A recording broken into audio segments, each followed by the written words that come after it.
कोशिश करता हूँ। देखिए हमारे देश में सबसे ऊपर जो है हमारे देश का सर्वोच्च न्यायालय है, उसके बाद हमारे देश में उच्च न्यायालय आता है।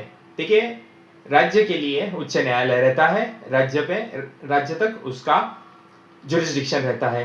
हमारे महाराष्ट्र और गोवा का उच्च न्यायालय है और उसके भी खंडपीठ है। तो देखिए हाई कोर्ट के नीचे जो आता है हमारा डिस्ट्रिक्ट कोर्ट आता है। डिस्ट्रिक्ट कोर्ट के बाद JMFC court, judicial magistrate court आता है। तो देखिए जेएमएफसी कोर्ट में या फिर जो लोअर कोर्ट रहते हैं, क्रिमिनल कोर्ट्स रहते हैं, दंडाधिकारी उन्हें कहा जाता है, तो वो कोर्ट रहता है, उन कोर्ट में क्रिमिनल मैटर्स चलते हैं। उसके बाद डिस्ट्रिक्ट कोर्ट में सिविल भी चलते हैं मैटर और क्रिमिनल भी मैटर चलते हैं। तो मुंबई में सिटी सिविल कोर्ट है और सेशंस कोर्ट है। तो हाई कोर्ट में जो जुरिस्डिक्शन है, हाई कोर्ट का मुख्य न्याय का जो क्षेत्र है वह संविधान से रिलेटेड है। संवैधानिक जो लिटिगेशंस है वह माननीय उच्च न्यायालय में आते हैं। इसके अलावा जो रिट पिटीशन का जुरिस्डिक्शन है, उसके बाद जो भी अपीलेट जुरिस्डिक्शन है, जो लोअर कोर्ट्स में मैटर होते हैं, वह ऊपर अगर एक पक्षकार अपील करे तो वह हाई कोर्ट में आ सकते हैं, डिस्ट्रिक्ट कोर्ट में आ सकते हैं। हाई कोर्ट के बाद आप सर्वोच्च न्यायालय में जा सकते हो। इसी प्रकार जैसा हाई कोर्ट का है वैसे ही माननीय सर्वोच्च न्यायालय का है। ओरिजिनल संवैधानिक जुरिस्डिक्शन है, संविधान के रिलेटेड जो भी डिस्प्यूट है, इशू है, वह माननीय सर्वोच्च न्यायालय में आते हैं।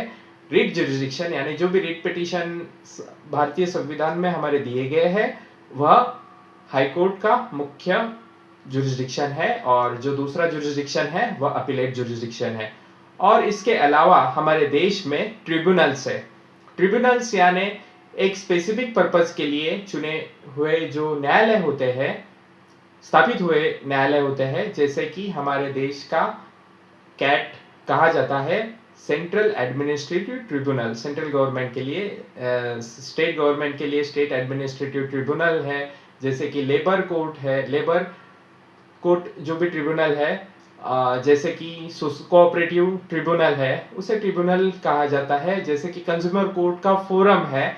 ऐसे लोकल स्पेसिफिक पर्पस के लिए जो डेजिग्नेटेड अथॉरिटीज है, कोर्ट है, वह है। तो मैंने इस वीडियो द्वारा शॉर्ट में आपको हमारे देश के जो भी न्याय व्यवस्था है, क्रिमिनल, सिविल और जो एडमिनिस्ट्रेटिव रिलेटेड है, वह बताने की कोशिश की। तो विस्तृत स्वरूप में आप इस सभी को जान पाओगे।